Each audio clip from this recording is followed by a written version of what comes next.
Apa yang kupunya adalah apa kata firman Tuhan. Apa yang dapat kulakukan adalah apa kata firman Tuhan. Sekarang aku akan menerima firman Tuhan. Pikiranku fokus, hatiku murni menerima. Hidupku tidak akan sama lagi, karena aku adalah pemenang di dalam nama Tuhan Yesus Kristus. Amin. Beri kemuliaan buat Tuhan Yesus. Haleluya. Silakan duduk keluargaku dalam Tuhan. Haleluya. Haleluya. Haleluya. Semangat Pentakosta, saudara. Semangat api Pentakosta. Api Pentakosta ku punya, ku biarkan menyala. Masih menyala, saudara? Amin. Harus terus menyala. Kenapa disebut dengan Pentakosta? Identik dengan kepenuhan kuasa Roh Kudus. Dan itu diawali dengan ketika Yesus naik ke surga, ada satu pesan yang Yesus berikan ya kepada murid-muridnya, dan pada waktu itu kenaikan Yesus disaksikan oleh 500 orang, dan pesan Yesus saat itu adalah jangan tinggalkan Yerusalem.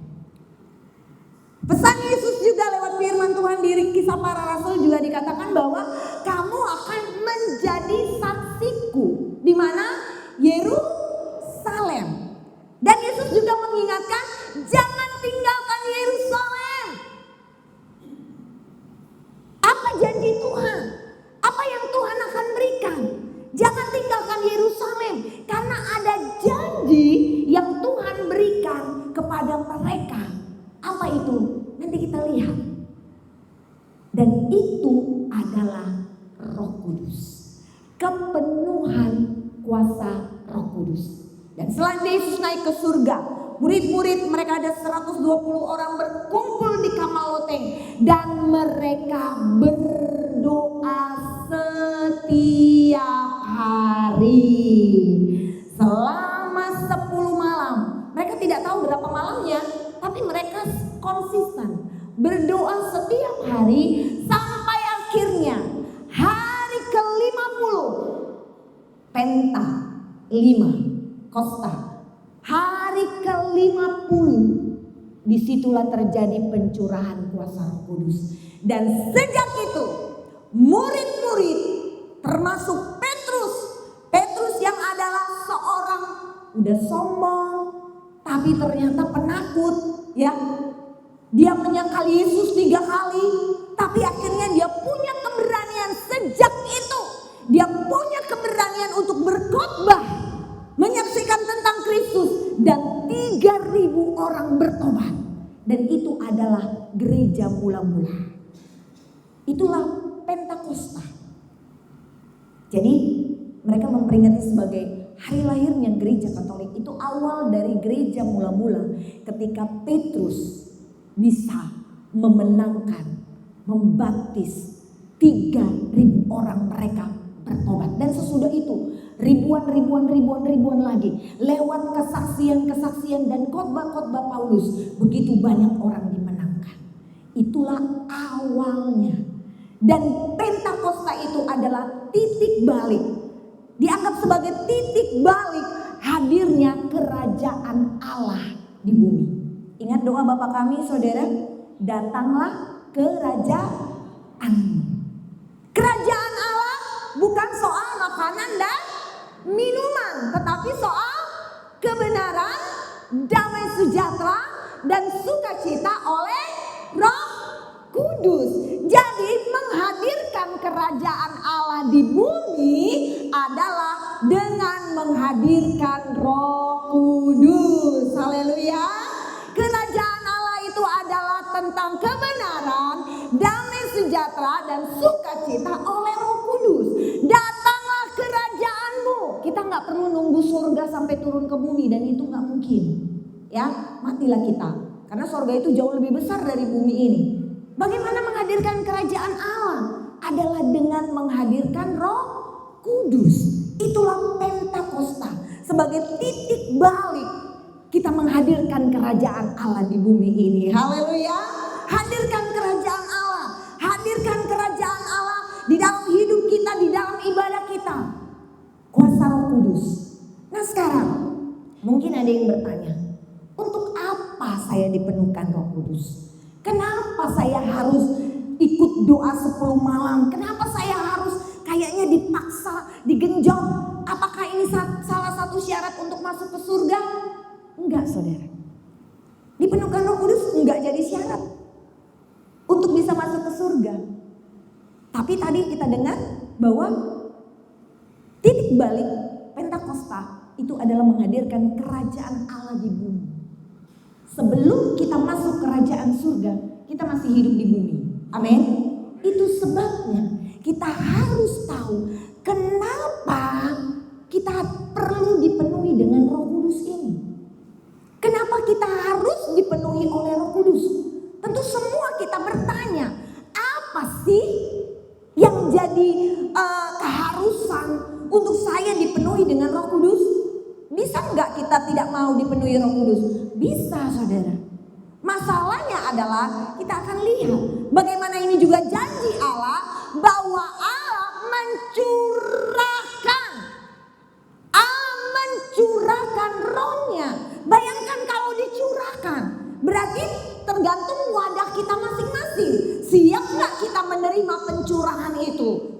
Bisa juga kita tidak menerima saudara. Misalnya kalau ada bagi-bagi apa gitu di sini. Oh di sini dicurahkan uang gitu. Tergantung apanya?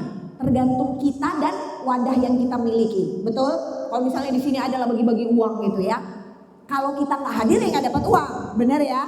Kalau kita nggak ada wadahnya, datang pun kita cuma lihat-lihat, nggak dapat juga. Nah sekarang kita harus tahu apa sebenarnya mengapa kita perlu dipenuhi dengan kuasa Roh Kudus. Haleluya. Kita lihat yang pertama. Mengapa kita perlu dipenuhi kuasa Roh Kudus? Ya, yang pertama adalah Roh Kudus menyucikan dan menandakan kehadiran Allah yang kudus. Ayo sama-sama kita baca. Roh Kudus menyucikan dan menandakan kehadiran Allah yang kudus. Kita baca Kisah Para Rasul 2 ayat 3 dan 4. Kisah Para Rasul pasal 2. Kita mulai dari ayat 1 aja, 1 sampai 4. Ini menandakan kehadiran Allah. Allah kita itu adalah Allah yang kudus. Ya, Kisah Para Rasul pasal 2 ayat 1 dan 4. Saya akan bacakan. Ketika tiba hari Pentakosta, semua orang percaya berkumpul di satu tempat. Terus, cepat. Tiba-tiba, ayat 2. Tiba-tiba turunlah dari langit suatu bunyi seperti tiupan angin keras yang memenuhi seluruh rumah di mana mereka duduk.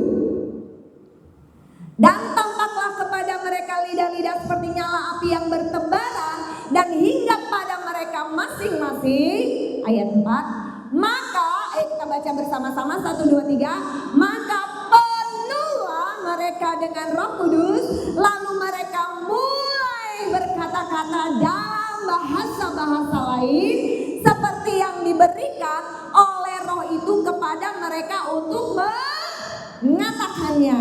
Inilah tanda kepenuhan Roh Kudus. Tanda kepenuhan Roh Kudus adalah mereka mulai berkata-kata dalam bahasa-bahasa lain. Pada waktu mereka berkumpul, kembali ke slide. Pada waktu mereka berkumpul tadi kita baca bahwa ada tiupan angin keras. Ada tiupan angin. Dan ada juga lidah-lidah api. Itu menandakan kehadiran Allah keluargaku dalam Tuhan.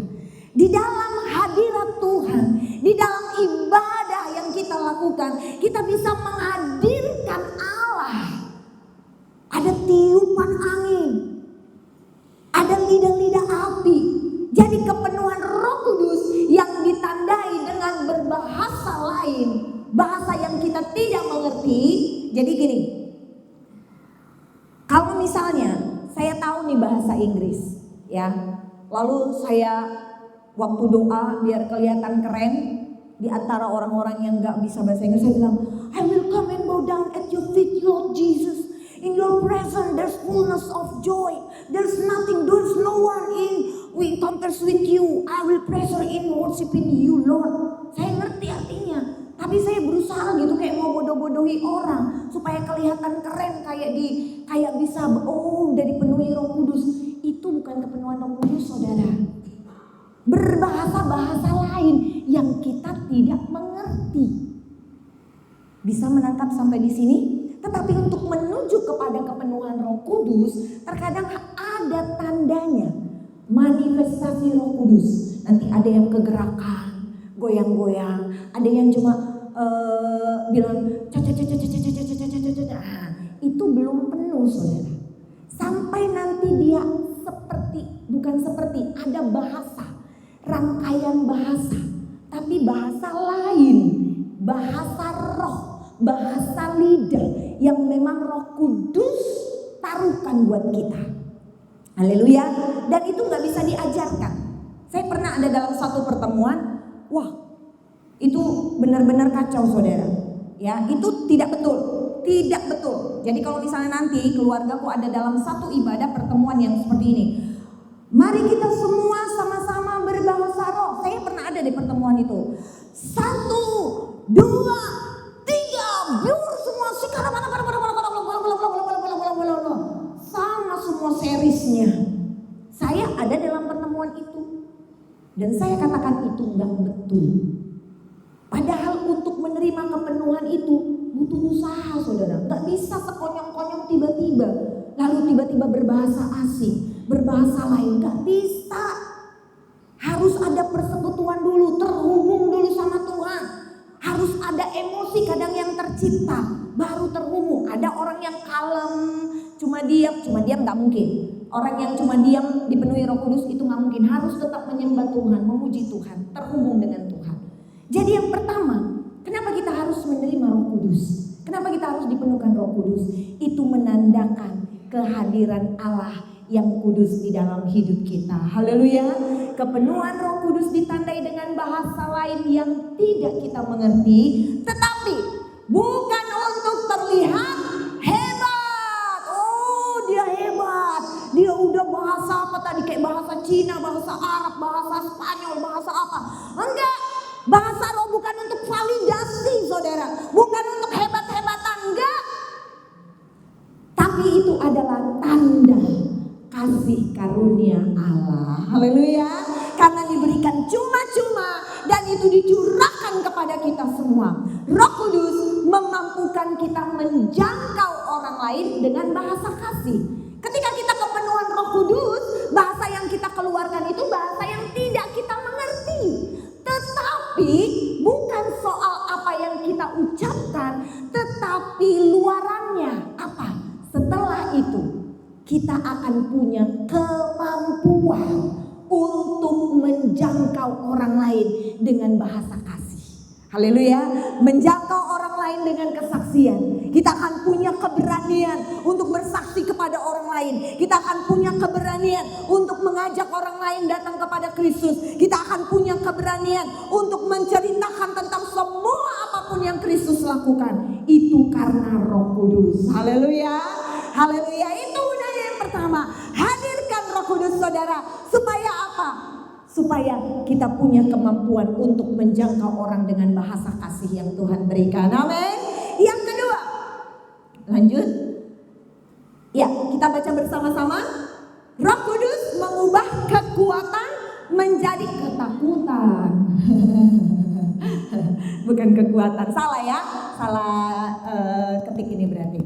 Roh Kudus mengubah ketakutan. Ini ketakutan ya. Mungkin lagi ngantuk yang ngetik. Roh Kudus mengubah ketakutan menjadi keberanian. Nah, tadi di ayat yang pertama kita baca tadi di Kisah Para Rasul 2 ayat 1 sampai 4. Di situ kita melihat bahwa tanda kedatangan Allah itu ada angin, ruah. Itu simbol dari nafas Allah. Di perjanjian lama juga berapa kali kehadiran Allah itu ditandai dengan api, ditandai dengan angin. Jadi itu adalah nafas hidup Allah. Coba semua rasakan nafasnya. Gak Gak ada apa-apanya dibanding dengan nafas Allah, saudara. Allah kalau bernafas, tiupan angin kencang. Jadi kalau ada nanti angin puting beliung, Allah lagi bernafas. Hati-hati. Kalau Allah sampai batuk, bayangin. Gak tahu tsunami kali ya. Jadi itu canda ya, saudara ya. Tapi itu memang tanda kehadiran Allah. Nafas hidup Allah, ruah angin kencang yang bisa di situ ada di perjanjian lama membelah laut merah, kemudian juga menghidupkan tulang-tulang. Ya, tulang-tulang itu ditiup dengan nafas Allah. Tulang-tulang itu bisa hidup, tulang-tulang kering bisa hidup dengan nafas Allah. Dan apa yang terjadi?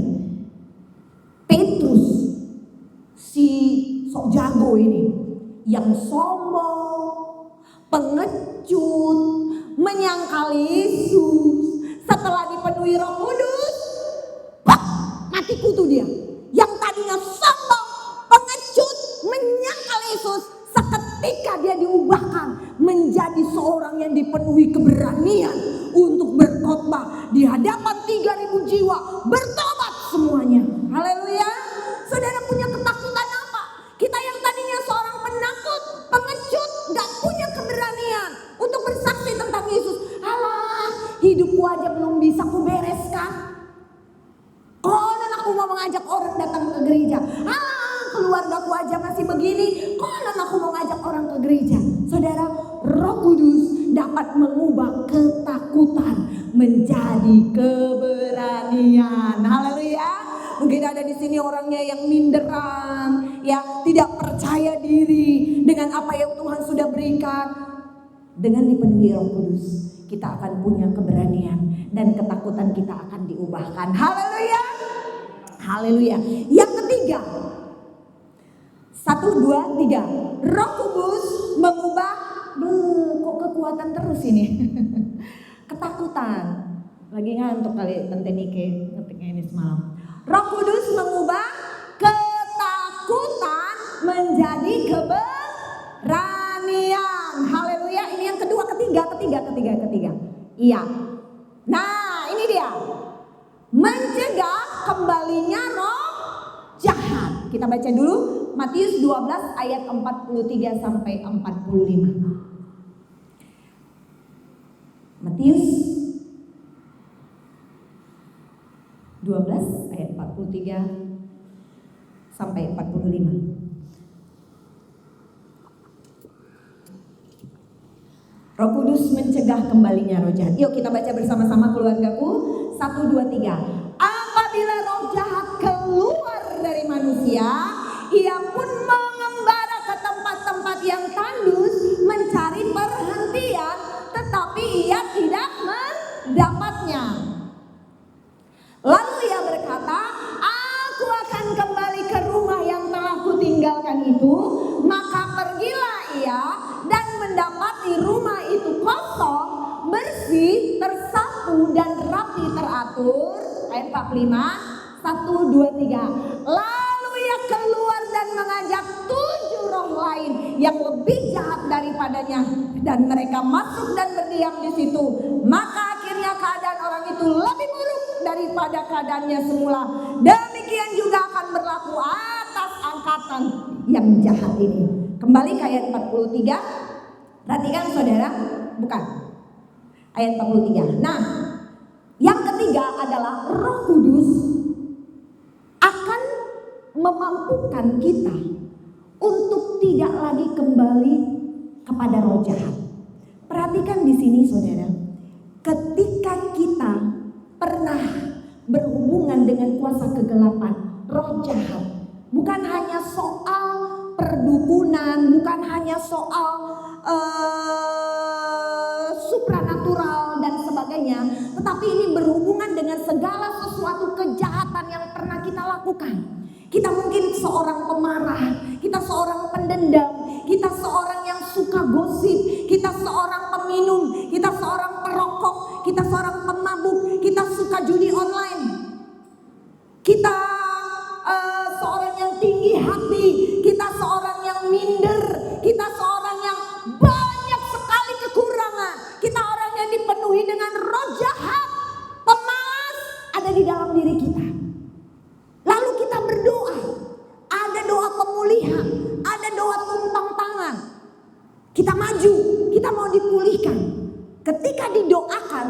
acara M3 kemarin.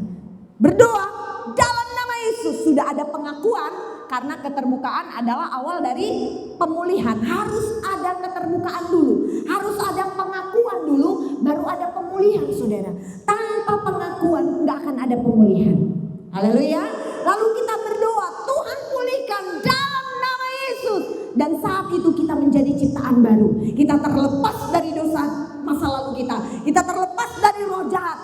Dan roh jahat pun keluar dari kita. Sampai di situ bisa paham stepnya? Roh jahatnya keluar. Tapi roh jahat ini suka jalan-jalan. Nah, makanya kita nggak boleh suka jalan-jalan, mengembara dari mana ke mana, dari pintu ke pintu. Di rumah nggak ada kerjaan, jalan-jalan dulu lah, mengembara dulu gitu ya. Padahal di rumah masih banyak cucian, masih baca setrikaan bertumpuk. Kayaknya kalau di rumah nanti payah, kayaknya mau jalan-jalan dulu. Lihat nih, dia mengembara ke tempat-tempat yang tandus, mencari perhentian. Jadi keluargaku jangan suka mengembara ya ke tempat yang tandus. Tapi kalau mengembaranya ke rumah Tuhan, ayo. Kalau mengembara ke tempat yang tandus, mencari perhentian, nanti roh jahatnya balik, tetapi tidak mendapatnya. Ayat yang ke-44. Lalu ia berkata, ini roh jahat ya, ini roh jahat yang berkata, aku akan kembali ke rumah yang telah kutinggalkan itu. Tadi di ayat 43 roh jahatnya keluar. Dalam nama Yesus, kuperintahkan segala sesuatu yang bukan berasal dari Tuhan keluar dari dalam hidupmu. Roh jahatnya keluar. Tapi dia jalan-jalan, saudara. Jalan-jalan cari tempat lain. Makanya hati-hati, saudara. Nanti kena sasaran. Karena roh jahat itu gak pernah diam. Dia cari, siapa nih? Siapa yang lagi lihat handphone yang gak dengar firman Tuhan? Datangi. Tapi untung gak dapat. Karena dia udah capek, lelah, dia kembali ke rumah yang ditinggalkan tadi, saudara. Kembali, saudara, kembali. Balik dia. Makanya ada orang yang sudah diputuskan dari dosa lamanya, balik lagi. Ini dia. Lalu ia berkata, aku akan kembali ke rumah yang telah kutinggalkan itu. Maka pergilah ia dan mendapati rumah itu kosong, bersih, tersapu, rapi, teratur. Apa masalahnya? Ayat 45. Lalu ia keluar dan mengajak 7 roh lain yang lebih jahat daripadanya, dan mereka masuk dan berdiam di situ. Kenapa bersih, rapi, teratur? Itu bukan keadaan yang baik, saudara. Karena lempeng, gak ada apa-apa. Jadi apa yang harus kita lakukan? Yang kita lakukan adalah, lihat, roh jahat itu mengundang roh jahat yang lain. Perhatikan baik-baik, saudara. Ini kita berperang di alam roh. Ya, kita gak bisa main-main karena kita sedang bahas Roh Kudus. Roh Kudus itu lawannya roh jahat. Haleluya. Roh Kudus itu lawannya itu roh jahat. Jadi kalau kita sudah dibebaskan, roh jahat udah keluar dari kita, yang kita lakukan adalah untuk mengisi. Isi dengan apa? Isi dengan Roh Kudus. Isi dengan firman. Isi dengan terhubung dengan Tuhan. Jangan bersih. Jangan gak ada apa-apa. Oh udah puas, udah dibebaskan kok kemarin aku. Hidup terus berjalan. Roh jahatnya gak mati, saudara. Iblis belum mati. Nanti iblis masih berkeliaran. Ini tempatnya. Dia masih dibebaskan. Belum dibebas tugaskan. Untuk mencari siapa yang bisa dia hancurkan. Mengundang 7 roh jahat lain yang lebih jahat daripadanya dan masuk berdiam di situ. Maka akhirnya keadaan orang itu lebih buruk daripada keadaannya semula.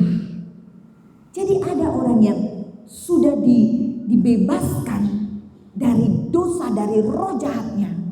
1 minggu dia menjadi anak Tuhan yang baik. Tapi dia gak isi. Dia gak isi dengan apa?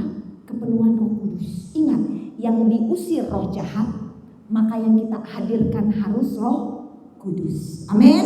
Jadi harus dipenuhkan Roh Kudus. Kembali ke slide. Supaya apa? Supaya keadaan kita tidak lebih buruk daripada keadaan sebelumnya. Rumah asal roh jahat adalah rumah yang rentan untuk dimasuki oleh roh jahat. Tanpa Roh Kudus, manusia rentan. Jadi buat keluargaku yang pernah mengadakan pemulihan, pembebasan dari segala dosa, ikatan di dalam hidupnya, saudara masih rentan, bahkan sasaran. Ingat ya kisah tadi ya. Makanya mungkin ada yang, aku kemarin sudah doa pelepasan, tapi kenapa masih balik lagi ya? Karena itu iblis gak perlu cari-cari lebih jauh. Dia mau kembali ke rumah semula. Sebab itu saudara, setelah roh jahat keluar dari kita, pastikan bahwa kita bukan lagi orang-orang yang rentan untuk dimasuki oleh roh jahat. Haleluya. Ayat keempat. Yang keempat, fungsi dari kepenuhan Roh Kudus. 1, 2, 3. Mengkoneksi roh manusia dengan roh Allah. Dengan adanya Roh Kudus, kita baca dulu Yohanes 4 ayat 24. Kenapa kita harus dipenuhkan oleh Roh Kudus? Kita harus terkoneksi dengan Tuhan, harus terhubung dengan Tuhan. Bagaimana caranya terhubung dengan Tuhan? Yang adalah roh. Ini ayatnya, kita baca 1, 2, 3. Allah itu roh, dan barang siapa menyembah dia harus menyembahnya dalam roh dan kebenaran. Haleluya. Ketika kita bercakap-cakap dengan Tuhan, menyembah Allah yang adalah roh, maka yang diperlukan adalah penyembahan di dalam roh. Itu sebabnya kita harus dipenuhkan Roh Kudus. Ketika kita dipenuhkan oleh Roh Kudus, kita berbahasa lain, itu penyembahan kita jauh bisa lebih lama, saudara. Kalau dengan kata-kata, kehabisan kata terkadang kita mau berdoa atau mau menyembah, Tuhan Engkau baik, haleluya. Tapi ketika kita izinkan kita terhubung dengan Tuhan, terkoneksi dengan Tuhan, maka kita akan menyembah Dia di dalam roh dan kebenaran. Haleluya. Di dalam bahasa-bahasa lain yang tidak kita mengerti. Tetapi nanti ada lagi tingkatan berikutnya, saudara. Jadi bahasa roh itu tetap juga harus diartikan. Ya, nanti itu tahap berikutnya, ya. Tetapi di sini kita belajar dulu karena mungkin banyak yang belum dipenuhkan Roh Kudus, supaya dipenuhkan dulu dengan Roh Kudus. Tandanya hanya satu, dengan berbahasa-bahasa lain, dengan berbahasa lidah yang tidak kita mengerti. Haleluya. Haleluya. Mungkin itu bahasa Cina, tapi kita nggak mengerti. Tapi kalau kita ngerti bahasa Cina, seperti yang saya bilang tadi, saya ngerti bahasa Inggris, saya bilang I will come and bow down and your feet, you love Jesus gitu ya. Karena saya tahu banyak yang nggak ngerti bahasa itu, opung-opung di situ, maka saya biar dikira hebat berbahasa, saya ucapkan itu bukan bahasa roh, saudara, itu bahasa akal budi, gitu ya. Nah, kembali ke slide-nya. Kita harus menyembah Allah di dalam roh dan kebenaran. Allah itu roh, dan barang siapa menyembah dia harus menyembahnya dalam roh dan kebenaran. Selanjutnya 1 Korintus 14 ayat yang keempat. Nah ini, siapa yang berkata-kata dengan bahasa roh, ia membangun dirinya sendiri. Tetapi siapa yang bernubuat, ia membangun jemaat. Berbahasa roh, kepenuhan Roh Kudus itu adalah sesuatu yang untuk diri kita sendiri, saudara. Membangun diri kita sendiri. Jadi ketika kita berbahasa roh, ketika kita kepenuhan Roh Kudus, ketika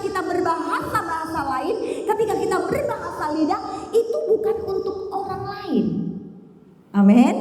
Bukan untuk orang lain. Bahasa roh, kepenuhan Roh Kudus itu untuk membangun diri kita sendiri. Haleluya.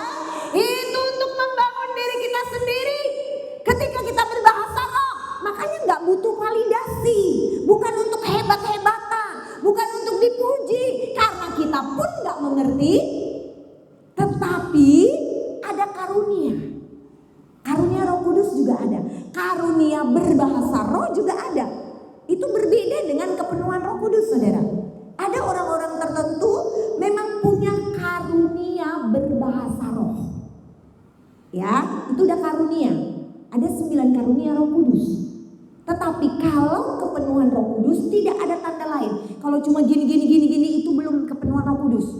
Itu masih manifestasinya. Kalau misalnya lompat-lompat tepuk tangan, itu juga belum kepenuhan Roh Kudus. Harus berbahasa. Bahasa bisa ya, itu memang rangkaian kalimat. Itu kepenuhan Roh Kudus. Jadi kalau masih, maaf ya, bala, itu belum rangkaian kalimat. Belum kepenuhan Roh Kudus. Haleluya. Nah, kalau bernubuat itu baru membangun jemaat. Bernubuat itu dengan bahasa yang bisa dimengerti oleh seluruh jemaat. Amin. Jadi berbeda dengan bahasa roh. Bisa mengerti sampai di sini? Jemaat Tuhan, keluargaku. Haleluya. Selanjutnya, ayat yang kelima. Kenapa kita harus dipenuhkan dengan Roh Kudus? Yaitu supaya kita kuat. Makanya tadi bahasa roh itu adalah untuk membangun diri kita sendiri. Kita baca Yohanes 14 ayat 6. Itu ayatnya ya. Kita akan baca bersama-sama. Itu aja kita buka, baca. 1, 2, 3. Aku akan minta kepada Bapa dan Ia akan memberikan kepadamu seorang penolong yang lain supaya Ia menyertai kamu selama-lamanya. Haleluya. Roh Kudus itu membuat kita kuat. Apa yang Tuhan janjikan ketika Dia naik ke surga? Jangan tinggalkan Yerusalem, karena aku akan mengirimkan apa? Penolong. Tuhan tahu kita butuh, saudara. Tuhan tahu dunia ini gak akan membuat kita semakin hari semakin jauh lebih baik. Kalau hidup kita semakin baik di dunia ini, udah menyalahin firman. Karena firman bilang memang akan semakin tidak baik, secupak gandum sedinar harganya.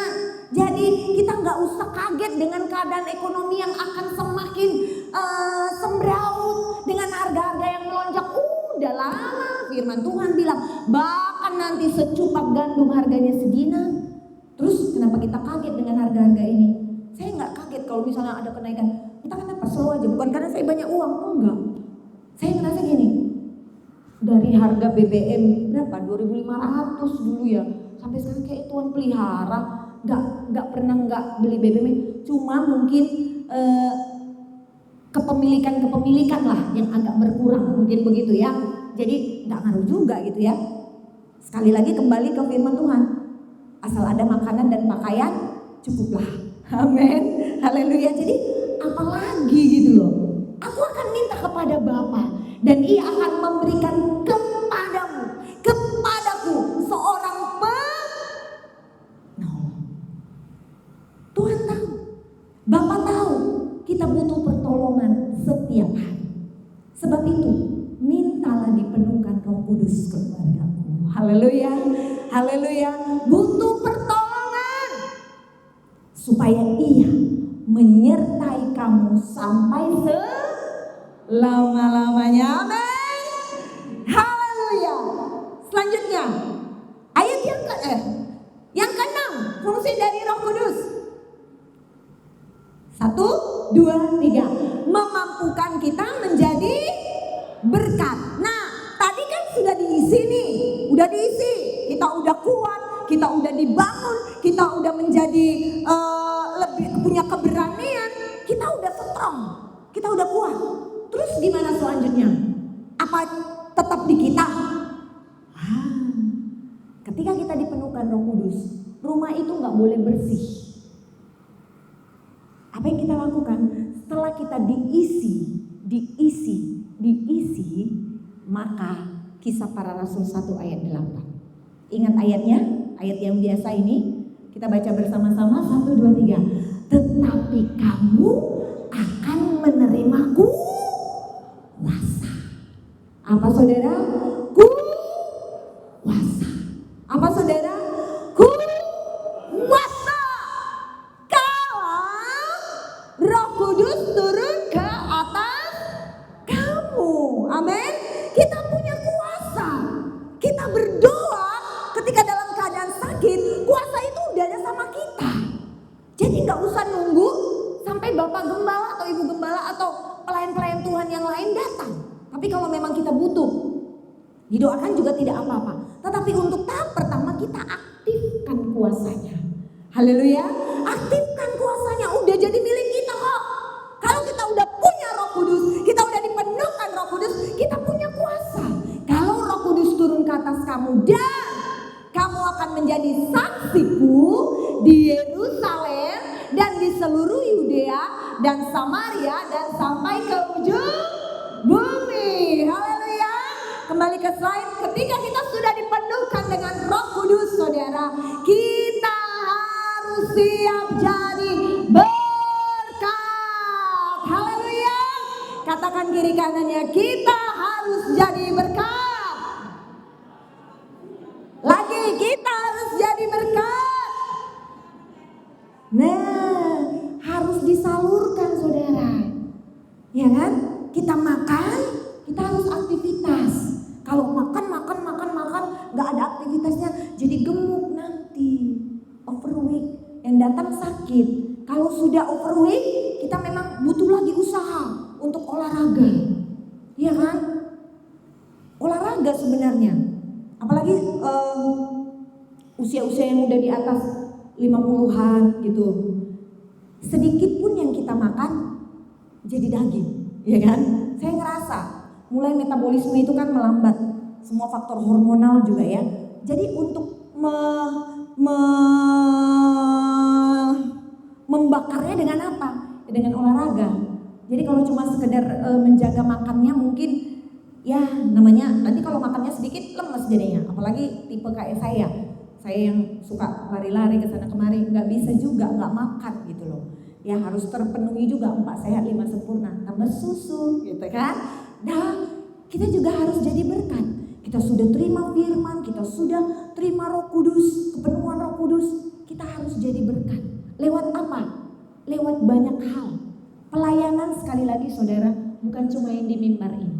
Banyak yang pikir bahwa pelayanan ini cuma di mimbar. Gak saudara. Ya, jangan pikir, aku udah gak melayani lagi. Aku gak pelayanan di mimbar, berarti aku gak layak di hadapan Tuhan. Gak saudara. Belum tentu orang yang di mimbar ini lebih suci dari yang nyapu gereja. Belum tentu. Kemarin rayon 4 nyapu, bersihkan gereja, siapapun. Rayon-rayon lain juga yang membersihkan gereja, kamar mandi, penerima tamu. Bahkan pelayanan yang tidak terlihat menjadi pendoa. Itu enggak terlihat saudara. Tapi kita harus jadi berkat lewat apapun yang Tuhan sudah percayakan kepada kita. Haleluya. Haleluya. Yang ketujuh. Nah, ada yang bilang, saya kan sudah dipenuhkan Roh Kudus 7 tahun yang lalu. Udah berbahasa roh 7 tahun yang lalu. Sekarang ya Roh Kudus itu kan pertumbuhan. Jadi sekarang pernah bahasa roh? Gak pernah lagi. Saudara, jangan, kayak itu ya penonton. Keluargaku, kalau dipenuhkan kuasa Roh Kudus 7 tahun yang lalu, berarti harus konsisten berbahasa roh. Haleluya. Walaupun dia katanya itu kan pertumbuhan. Jadi saya sekarang punya karunia Roh Kudus. Punya pun kita karunia Roh Kudus, pohonnya tetap ada. Berbahasa rohnya itu tetap ada, saudara. Ngerti saudara? Keluargaku bisa di sini ya. Itu konsisten. Bukan pertama kali itu kita pegang sampai selama-lamanya. Amin. Enggak. Kita perlu tanya, kenapa kok aku udah lama ya enggak lagi berdua di dalam roh? Kenapa ya aku enggak berbahasa roh lagi? Ada apa? Ingat rumah yang tadi.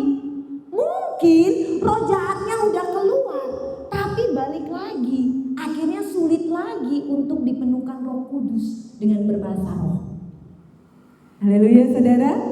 Ya, jadi konsistenlah. Kalau sudah dipenuhkan Roh Kudus, ada yang sudah dipenuhkan Roh Kudus, konsisten. Jadi ketika saya mau bilang ya, karena saya sudah memang terbiasa dengan hal itu, bukan terbiasa ya, memang saya harus konsistenkan. Kalau memang hati saya lagi nggak benar, memang sulit loh saudara. Jadi nggak main-main memang untuk kepenuhan Roh Kudus ini. Bukan, makanya saya bilang kok dihitung 1, 2, 3, biur sekarang mana sama semua bahasanya saudara. Itu salah ya saudara, salah. Tinggalkan langsung pertemuan itu kalau ada yang seperti itu. Betul, saya berani bilang. Orang kita berdoa minta dipenuhkan itu susah kok.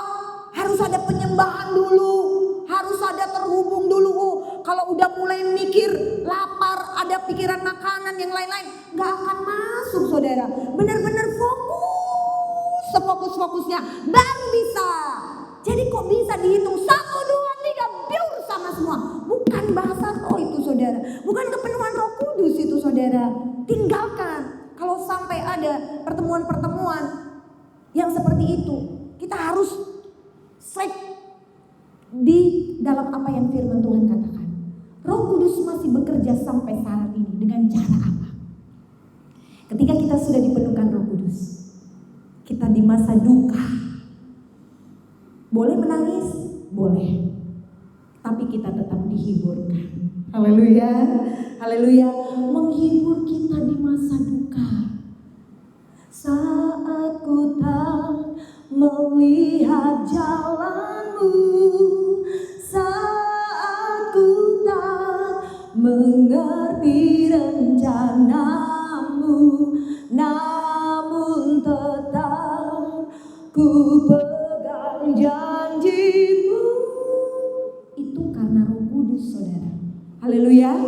Bisa tetap terhibur padahal gak lihat jalan, gak ada jalan, tapi tetap bilang hatiku percaya.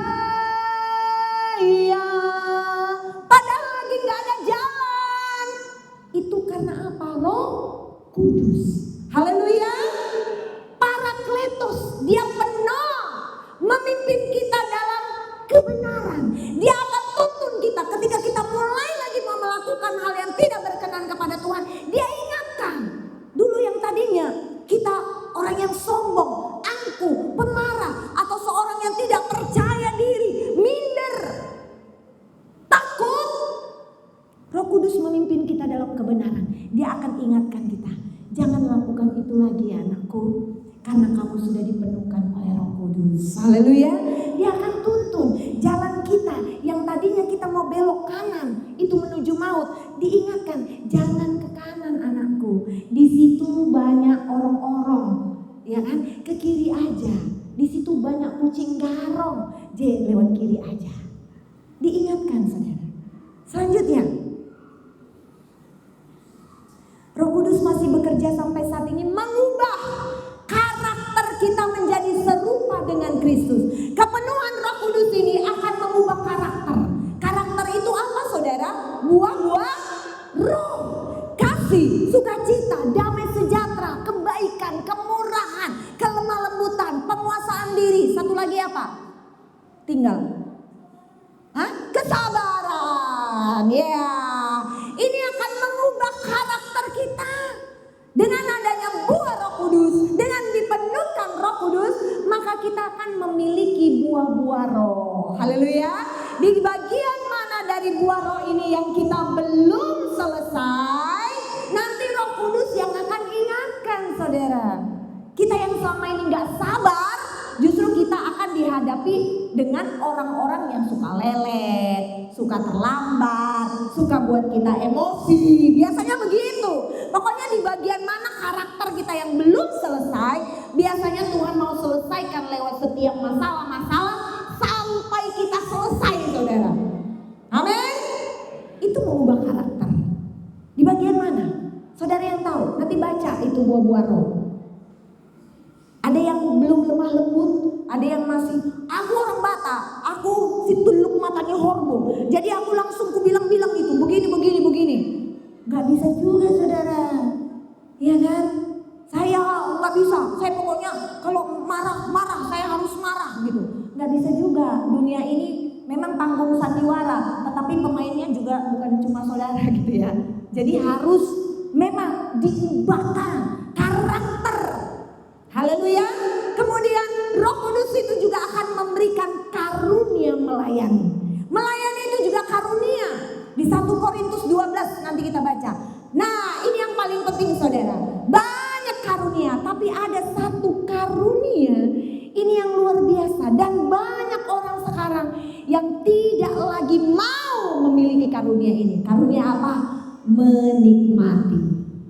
Nah, banyak orang berpikir punya banyak uang, punya mobil banyak, punya rumah mewah, itu baru diberkati. Wah, dia diberkati Tuhan. Wah, luar biasa, kekayaannya bertambah-tambah. Wah, dengar baik saudara, kita baca dulu Pengkhotbah 5 ayat 18 dan 19. Sebenarnya karunia menikmati itu yang harus kita miliki. Bukan berapa banyak kekayaan kita. Karunia menikmati. Yuk. Pengkhotbah. Ya ayat 19-nya 17. Ini ya 17. Ya kita baca. Lihatlah yang kuanggap baik dan tepat ialah kalau orang makan dan minum dan bersenang-senang dalam segala usaha yang dilakukan dengan jerih payah di bawah matahari selama hidup yang pendek yang dikaruniakan Allah kepadanya, sebab itulah bahagianya. Selanjutnya kita baca bersama-sama 1, 2 ya. Setiap orang yang dikaruniai Allah kekayaan dan harta benda dan kuasa untuk menikmatinya. Haleluya. Coba cek berapa kekayaan saudara, berapa harta benda saudara. Beda-beda gak kita ini sekarang? Beda ya, beda-beda. Coba kita cek rekening kita, berapa yang kita miliki. Dari Allah yang mengaruniakan kita kekayaan, harta benda, dan kuasa untuk menikmatinya. Ini yang orang gak punya saudara. Ini banyak yang gak punya. Dia selalu berkacamatakan orang lain. Dia selalu melihat ekonomi orang lain. Saudara, sebenarnya kalau firman Tuhan bilang cukup. Kita belajar harus mensyukuri. Punya karunia menikmati. Kalau berapapun yang Tuhan percayakan kepada saudara hari ini, saudara harus punya karunia menikmati. Yang percaya katakan amin. Amin. Berapa penghasilan keluargaku? Berapa? Saudara yang tahu. Tapi miliki karunia menikmati. Dengan penghasilan yang saudara miliki tanpa memperdulikan berapa penghasilan orang lain. Berarti itulah yang Allah percayakan untuk saudara nikmati. Yang percaya katakan amin. Haleluya. Karunia menikmati dan menerima bahagiannya dan untuk bersukacita dalam jerih payahnya juga, itu pun karunia Allah. Haleluya. Jadi mulai sekarang begitu dapat penghasilan saudara, jangan langsung bilang ini bener loh. Kalau memang kita begitu terima, aduh gak cukup lah ini, gak cukup jadinya. Benar. Tapi begitu saudara bawa sama Tuhan, Tuhan ini penghasilanku, aku bersyukur dan aku percaya aku dan keluargaku akan punya karunia untuk menikmati ini. Dan aku bersuka cita karena ini adalah karunia Tuhan. Cukup itu saudara. Haleluya. Cukup. Bahkan janji Tuhan berkelimpahan. Dari mana? Gak ngerti. Jangan pikir-pikirkan. Dari mana ya caranya Tuhan mau kirim? Gak usah dipikirkan gimana caranya. Serius saudara. Semenjak kami 100% di ladang pekerjaan Tuhan ini, gak punya pekerjaan apapun juga. Luar biasa. Luar biasa berkat Tuhan. Paling di tahun pertama yang agak berat. Di itu kami harus menjual segala untuk menghidupi. Tapi setelah itu pelan-pelan loh. Enggak tiba-tiba Tuhan biur kaya raya, enggak. Tuhan ganti pelan-pelan apa yang pernah hilang, ya. Karena kami juga melakukan itu untuk pekerjaan Tuhan. Tuhan tahu kami bukannya mabuk-mabukan, bukan pesta pora kaya raya, tapi memang Tuhan tahu itu kami juga lakukan untuk pekerjaan Tuhan. Tuhan ganti kok saudara, tapi pelan-pelan. Dan saya lihat luar biasa berkat Tuhan. Dan memang benar, hamba Tuhan memang harus hidup dari pekerjaan Tuhan. Haleluya, haleluya. Ayat yang selanjutnya. Nah ini dia, tidak sering ia mengingat umurnya karena Allah membiarkan dia sibuk dengan kesenangan hatinya. Ingat umur saudara, ingat umur. Kita gak bisa tahu kapan kita dipanggil Tuhan. Haleluya, ingat umur. Tidak sering, banyak orang yang gak ingat umur, mengeraskan hati. Oh udahlah gak apa-apa, gak usah ibadah, gak usah baik-baik. Besok, jangankan besok. Baru-baru ini ada hamba Tuhan, pendeta, lagi ada satu acara di daerah Langkat ya kalau saya nggak salah, ya. Lagi kuis, dia lagi kuis sukacita loh, happy, bayangin lagi banyak. Lagi kuis, lagi mau mengeluarkan uangnya, mau kasih reward lah untuk yang bisa menjawab. Tiba-tiba, tos. Tidak sering kita mengingat umur kita karena Allah membiarkan. Hati-hati saudara, kalau Allah bilang, lo masih.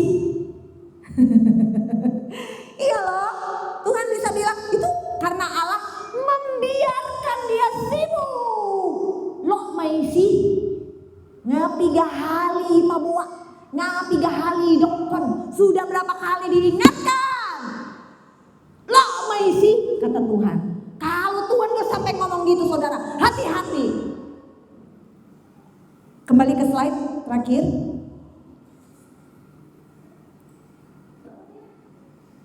Nah, ini kita baca sendiri. Selanjutnya lagi, harus ada rasa syukur. Bersyukur.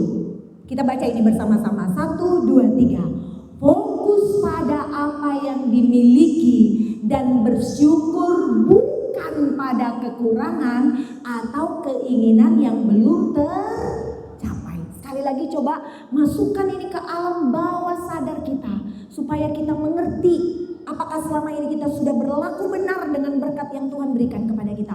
Fokus pada apa yang dimiliki dan bersyukur bukan pada kekurangan kita, bukan pada keinginan yang belum tercapai.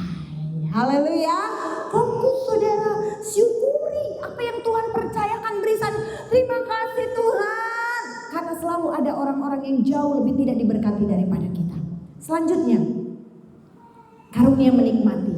Ini mencakup kesehatan. Bersyukur untuk kesehatan, keluarga yang dipenuhi damai sejahtera, keluarga yang diberkati, hasil pekerjaan bisa kita nikmati dengan sukacita. Kalau di rumah bersukacita itu nyaman sekali saudara, betul ya? Tidak ada perbantahan, tidak ada sesuatu yang menakutkan. Pulang ke rumah itu memang karena suasananya menyenangkan. Saya memang tipe introvert, saya nggak suka memang kemana-mana. Dari dulu saya orangnya kalau bisa di rumah 24 jam kalau bisa, nggak kemana-mana. Tapi memang karena itu saya gitu ya. Saya memang tipe sangat rumahan sekali. Selanjutnya, menghindari kesia-siaan. Hindari kesia-siaan. Amsal 13 ayat 22. Orang baik meninggalkan warisan bagi anak cucunya, tetapi kekayaan orang berdosa disimpan bagi orang benar. Ini masih karunia menikmati saudara. Orang baik, apa yang ditinggalkan? Warisan apa yang ditinggalkan orang baik? Bagi anak cucunya, meninggalkan warisan bagi anak cucunya. Tetapi kekayaan orang berdosa, nah ini karunia tidak menikmati saudara. Ada orang berdosa yang mengumpulkan kekayaan, tetapi yang menikmati orang benar saudara. Ini real. Jadi hati-hati. Kalaupun kita pernah mengalami kehilangan saudara, satu hal saya mau bilang. Mulai sekarang, ketika kita punya harta benda, ingatlah bahwa kita bukan pemilik. Amin. Kita hanya pengelola. Semua bilang pengelola. Pemilik dari seluruh harta kekayaan kita itu adalah Tuhan. Sehingga kita mungkin pernah kehilangan, mungkin pernah kecurian, mungkin pernah kerugian. Langsung bilang ini, oh iya ya Tuhan, saya kan cuma pengelola. Pemiliknya ini kan Tuhan. Selesai saudara. Nanti saudara akan nyaman. Dan Tuhan pasti akan gantikan. Haleluya. Selanjutnya ayat yang terakhir. Ayo kita baca ini bersama-sama. Allah membuat perbedaan. Semua bilang sama-sama, Allah membuat perbedaan.